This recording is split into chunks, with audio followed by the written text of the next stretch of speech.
When I came back from my work trip, I expected to rest. I had been gone for 7 days, traveling between clients and meeting deadlines. My body was tired, but my heart was proud. I had worked so hard to save enough to pay my next mortgage bill. Every dollar meant safety and freedom. But the moment I stepped into the house, I felt something was wrong. My mom was sitting on the couch, eyes red, phone in hand. She jumped when she saw me. "Layla, we need to talk," she said. My stomach dropped. Then I heard it, Ruby's voice from the kitchen, soft and shaky. "I told her not to tell you like this." Mom looked down and whispered, "Layla, I used your mortgage money. Ruby got into some trouble. Gambling debts. I had to pay it off." For a few seconds, the room spun. "You did what?" I asked. Ruby couldn't meet my eyes. Mom said it again, slower, as if it would hurt less. "I had no choice." I felt my throat tighten. My mortgage was due in 2 days. That money was everything. Outside, the wind howled against the windows, as if the house itself knew something inside me had just broken. I stared at my mother, hoping she would say it was a joke. But her face was calm, almost proud. "It was a family emergency," she said. "You'll get more money soon, but Ruby only has one sister." Ruby sniffed and wiped fake tears. "I swear I'll pay you back, Layla. I just needed help." I laughed, but it wasn't real laughter. It sounded sharp, bitter. "You mean you needed my house to save your mess?" Mom stood up, voice rising. "Don't be selfish.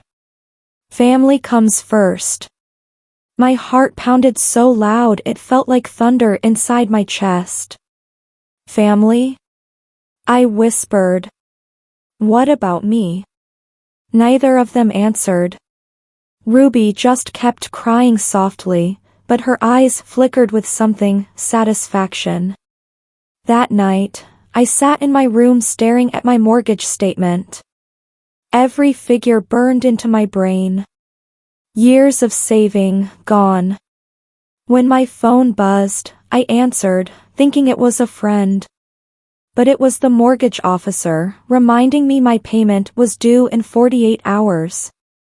I hung up without speaking. Downstairs, I heard Mom's voice, light and calm, talking to Ruby. "She'll calm down," she said. "She always does." But she was wrong. This time, I wouldn't. The next morning, I tried to think clearly. I called the bank, but they couldn't extend the deadline. I had 2 weeks before they would file for foreclosure. 2 weeks to fix something I hadn't broken. I went to work pretending everything was fine, but my mind raced all day. My mom and Ruby had taken everything I'd worked for and didn't even seem sorry. That evening, when I came home, I heard laughter from the living room. They were watching TV, eating snacks, like nothing had happened. "Isn't that funny?"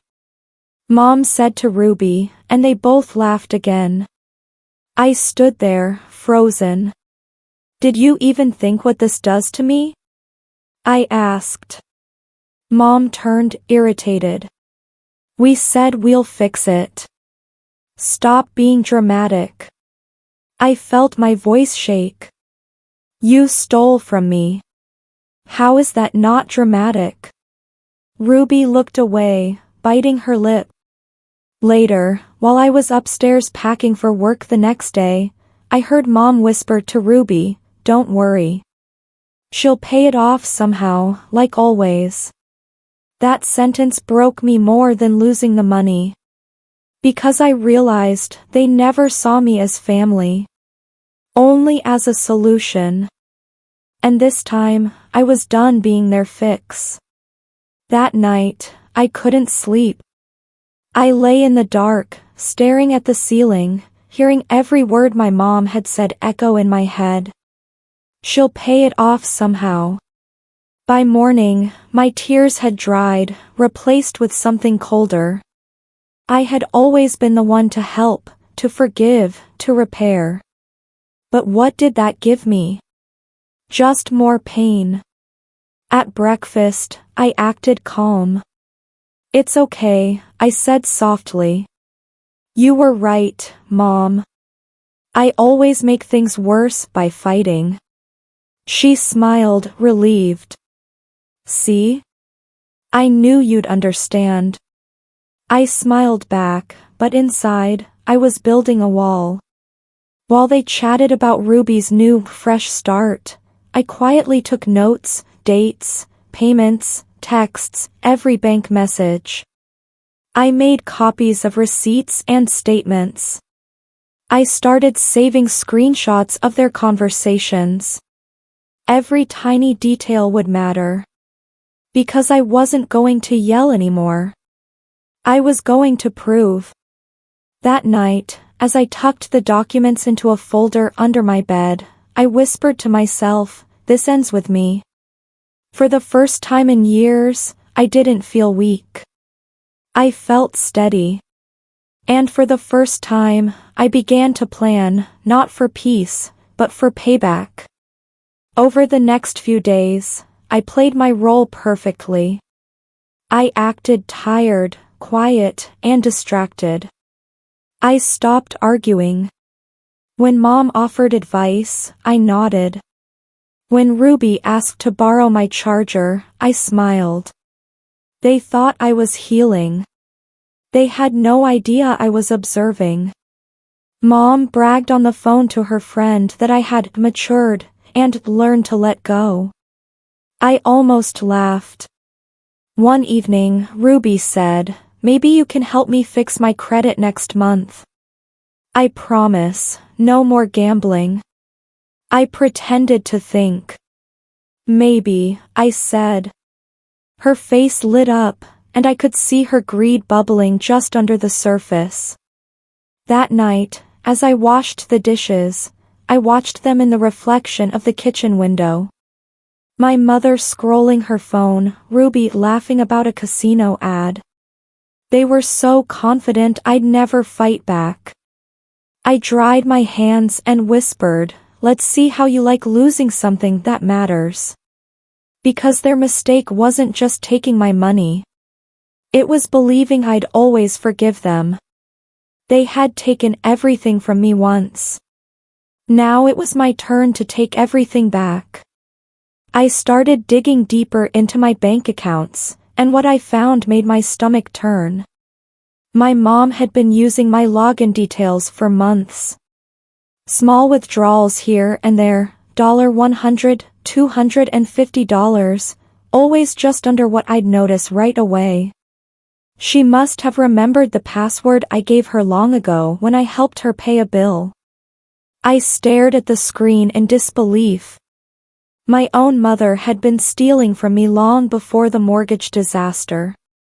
I quietly changed everything, my passwords, my bank, even my phone number linked to the account. I moved my savings into a private digital account with a name they wouldn't recognize. The next morning, Mom tried to check the balance as usual. I watched her frown, then tap again. "That's strange," she muttered. "Problem?" I asked, pretending to scroll through my phone. "It says I don't have access anymore," she said. I shrugged. Maybe the bank updated their system. Her eyes narrowed for a second. Then she smiled too quickly. Maybe. But I saw the worry behind it. She knew something had changed. That was the first day I finally felt in control again. And I wasn't about to stop there. I needed them to trust me again, to think I was back under their spell. So I planted the seed. At dinner, I casually mentioned that a client wanted me for a big project. I told them it might mean bonuses, even travel. Mom's eyes lit up like candles. Really? That's wonderful, honey. Ruby leaned forward. How much are we talking? I smiled faintly. Enough to clear every problem we've ever had. They exchanged a look, hope and greed mixing into one. For the next few days, they couldn't stop asking about my new client. I gave small, vague answers, just enough to feed their curiosity. Mom started cooking my favorite meals again. Ruby even cleaned the living room for the first time in months. They thought money was coming, and where money came, their comfort followed. I began to see how easy it was to control them with hope. It was almost funny. For years, they had used guilt to manipulate me.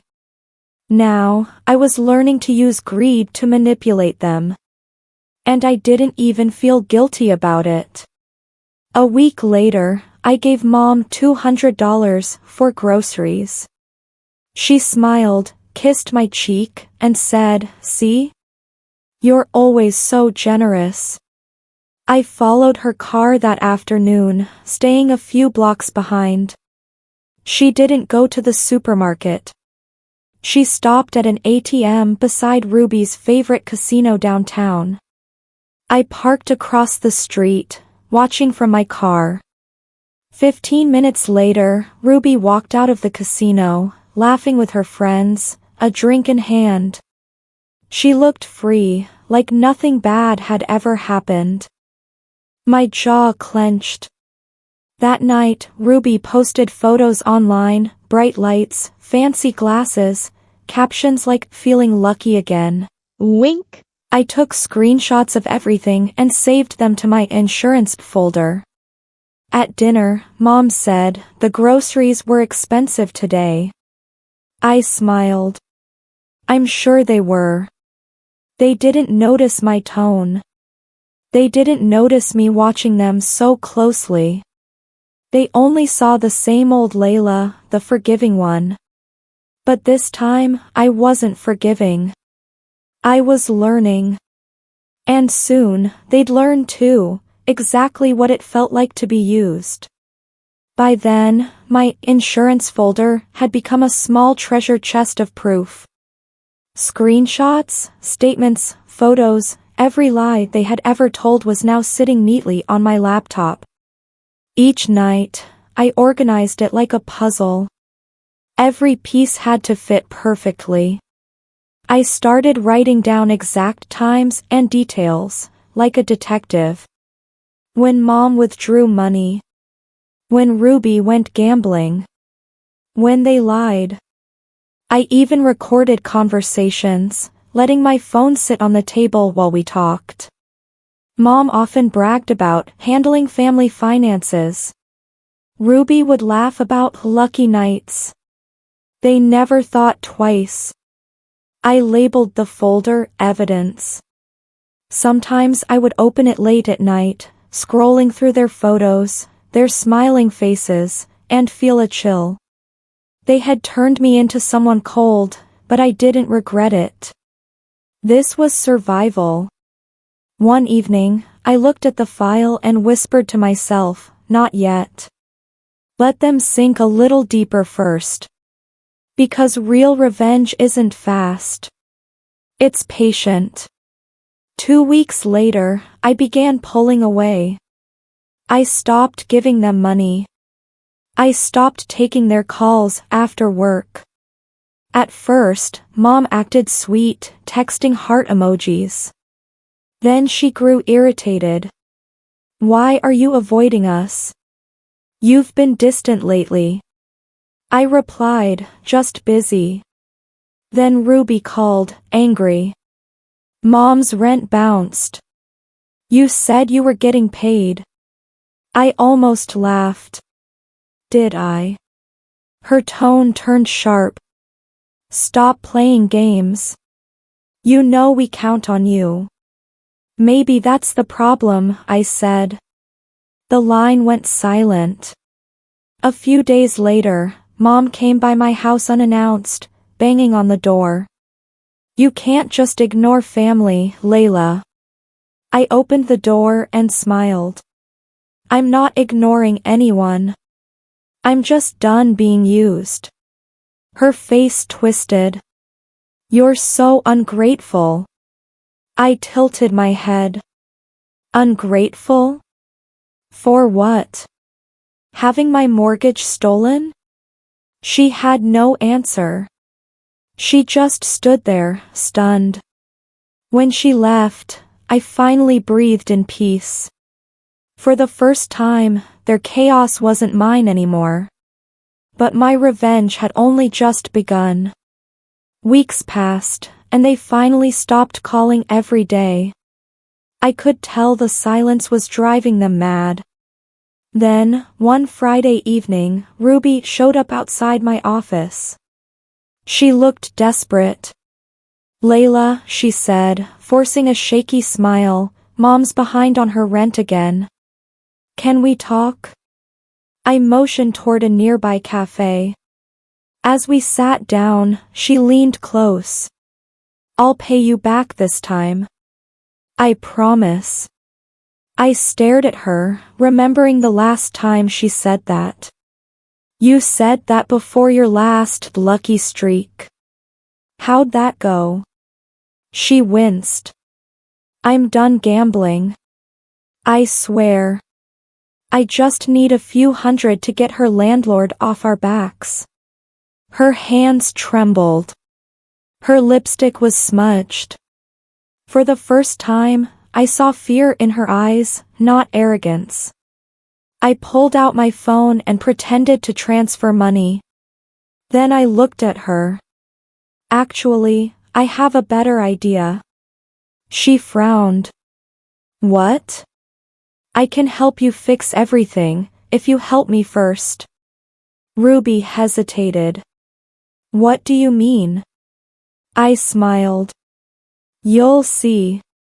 For once, she looked unsure of me. That was the moment I knew she wasn't in control anymore.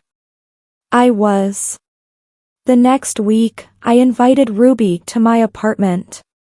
She showed up in a tight dress and nervous smile. So, she said, sitting on the couch, what's this plan? I brought out my laptop and opened a spreadsheet filled with transactions, every dollar Mom had taken from my account. Recognize these? I asked. Her eyes widened. Where did you get all that? I didn't get hit, I said quietly. I saved it. Ruby's face paled as she saw her own name on several entries. You tracked us? Not just tracked. I documented everything. I even recorded your casino nights. Her mouth dropped open. I leaned forward. You're going to help me make this right. You're going to tell Mom you lost even more money. Tell her you borrowed from someone dangerous. Someone who wants their money back. Ruby's hands shook. Why? Because she needs to feel the panic she made me feel. Ruby looked terrified, but she nodded. Okay, I'll do it. When she left that night, I smiled to myself. This wasn't just revenge anymore. It was justice, one lie at a time. The next morning, Mom called me in tears. Layla, your sister's in trouble. I played dumb. What happened? She borrowed money from a man she met online. He's threatening her. I pretended to gasp. That's awful. How much? 3,000. We have to help her. I bit my lip to hide a grin. I don't have that kind of money, Mom. Her voice rose. You always have money. Not anymore, I said calmly. You took most of it, remember? She went silent. Maybe you should talk to Ruby, I added. She made the mess. When we hung up, I opened my evidence folder and added a new note. They're starting to turn on each other. That evening, Ruby called, whispering frantically, she believed it. She's losing it. Good, I said. Now keep pushing. Tell her he's coming to collect. Ruby paused. You're really enjoying this, huh? I smiled faintly. Not enjoying. Just balancing the scales. Because when you've been treated like a doormat, revenge isn't cruelty, it's closure. Days later, Mom showed up at my door again, this time pale, shaking, holding her phone like a lifeline. Layla, you have to help. That man's been calling me. I acted alarmed. What did he say? That he'll find Ruby through me if we don't pay soon. I'm scared. I invited her in, pretending concern. Sit down, Mom. Let me handle it. While she talked, I secretly recorded the entire conversation. Her voice trembled as she admitted she'd used my mortgage money, lied about it, and gambled through Ruby. Every confession, on record. When she finally looked at me with teary eyes, I said softly, you know, it's strange hearing you admit all this out loud. Her brows furrowed. What do you mean? I turned my phone screen toward her, voice memo running. She froze. You recorded me? I smiled coldly. Yes. For my peace of mind. She gasped, then stormed out. But it didn't matter. I had what I needed. And she had no idea what was coming next. I waited 2 days before sending the audio recording, anonymously, to a few family members and one of Mom's closest friends. Within hours, the calls started. Layla, did you really expose her? One aunt asked. I kept my tone calm. I didn't expose anything. I just let the truth speak. Mom tried calling nonstop. I didn't answer. When she showed up at my workplace, security asked her to leave. That night, Ruby messaged me, she's losing her mind. Everyone's talking about it. Good, I replied. Keep your distance. Let her drown in her lies. But Ruby didn't listen. She tried to fix things, to smooth it over. I warned her once. When she ignored me, I added her name to my plan. No one would come out clean. Not the thief. Not the gambler. When I closed my laptop that night, the reflection on the screen looked like someone else entirely. Someone who wasn't scared anymore. Someone who finally understood power. Mom's reputation began to crumble. Her friends avoided her. Our relatives whispered behind her back at church. Ruby called one night, furious. You ruined her, Layla. She's crying every day. I sat in bed, scrolling through texts. Funny, I said quietly. She didn't cry when she sold my car. Or when she spent my mortgage money. Ruby's tone changed. You're really not going to stop, are you? No, I said flatly. Not until she feels what I felt, helpless, embarrassed, and alone. She hung up on me. The next day, Mom texted a single line, "You've become cruel." I stared at it for a long time before replying, "No.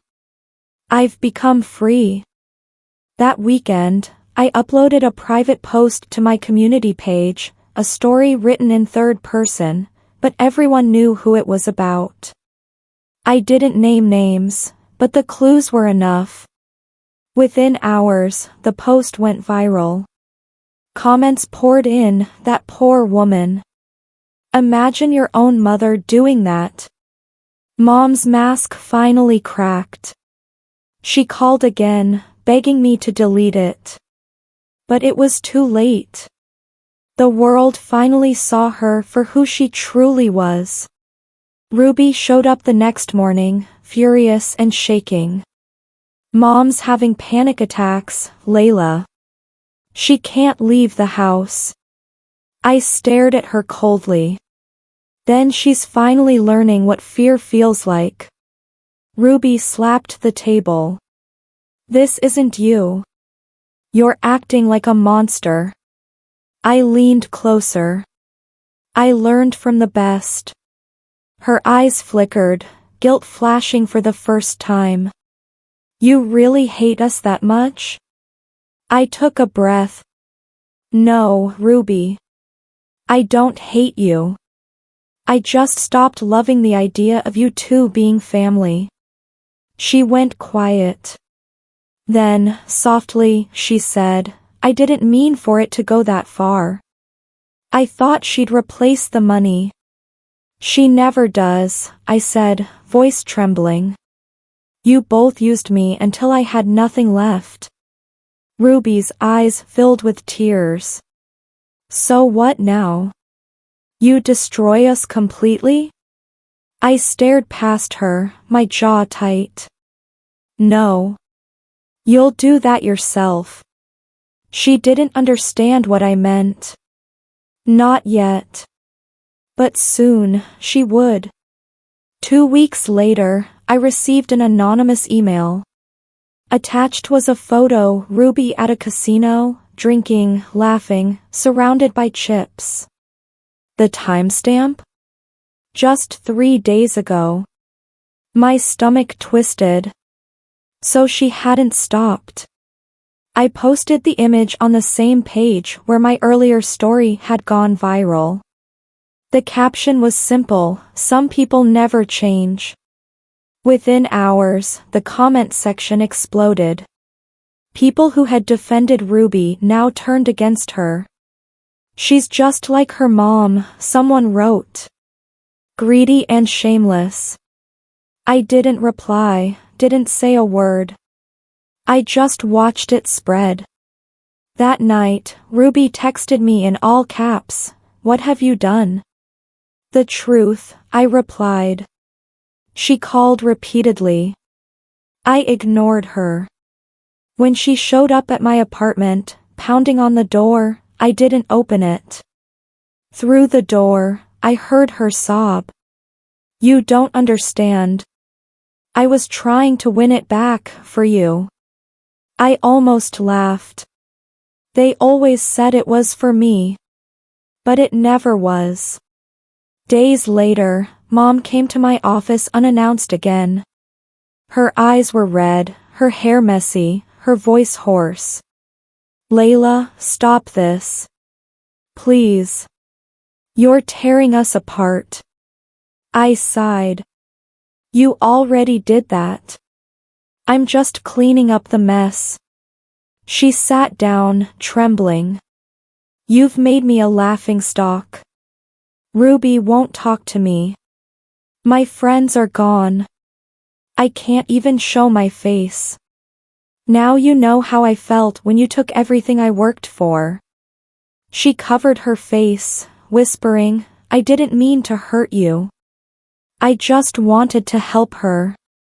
By destroying me? Tears ran down her cheeks. "You've won, Layla. Isn't that enough?" I stared at her for a long moment. "Winning was never the goal, Mom. It was making sure you never forget what you did." When she left, I felt nothing. Not victory. Not regret. Just silence. For the first time, she was the one who had to live with the shame. I thought it would end there, but karma had one more card to play. A week later, I got a call from the bank. "Ms. Daniels, your mother listed you as a cosigner on her loan. She's defaulted. You're liable for $4,000. I almost dropped the phone. That was her final blow, tying me to her mess even after everything. But this time, I didn't panic. I went straight to the bank, showed them the fraud report I'd filed months earlier, and attached the recording of her confession. The banker looked stunned. "You're saying she forged your consent?" "Yes," I said calmly. "And I have proof." 2 weeks later, the loan was voided. The bank blacklisted her account.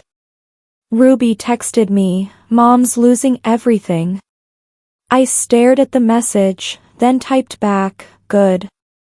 Maybe she'll finally learn what it means to earn something." That night, I slept peacefully for the first time in months. Justice wasn't loud. It was quiet, slow, and permanent. Weeks passed, and life slowly calmed. I focused on work, built new clients, and started saving again. The silence from Mom and Ruby felt strange at first, too quiet, but also freeing. Then, one morning, a letter came in the mail. It was from Mom. The handwriting was shaky, smudged by tears. "Layla, I don't expect forgiveness. I lost everything, my friends, my home, my pride. Ruby blames me for everything. Maybe she's right. But you were always the strong one. I just wish I hadn't realized it too late." I stared at the page, unsure what to feel. Pity? No. That word didn't fit. It was something deeper. For years, I tried to be the good daughter, the fixer, the provider. But all it did was teach them how to take. I folded the letter, placed it back in the envelope, and slid it into a drawer. She wanted forgiveness. But forgiveness is something you earn. And she hadn't even started. A month later, Ruby showed up again, this time looking exhausted, thinner, humbled. "Layla," she said quietly, "I'm leaving town. I need to start over." I nodded slowly. "That's good for you." I wanted to say, "I'm sorry. For everything." Her voice cracked on the last word. I watched her carefully. "Are you sorry because you regret it, or because you got caught?" She didn't answer right away. Then she whispered, "Both." For the first time, I saw real shame in her eyes. I sighed. "If you really want to change, you'll have to live with the mess you made. That's how you grow." She nodded. "You sound like Mom sometimes." That stung more than I expected. When she left, I didn't feel anger anymore. Just a quiet kind of peace. I wasn't their victim anymore. I was the reminder that actions have consequences. That realization felt better than any revenge could. The following weekend, I drove past the old neighborhood. Mom's house was empty, sold at auction. The once perfect garden was overgrown, windows dusty. For years, that house had symbolized everything I wanted to protect. Now, it was just hollow. I parked for a moment and stepped out. The air smelled like rain. I looked at the cracked steps, remembering all the times I'd sat there waiting for someone to care enough to apologize. No one ever did. But I didn't need it anymore. I took one last look at the house, then walked away, feeling lighter with every step.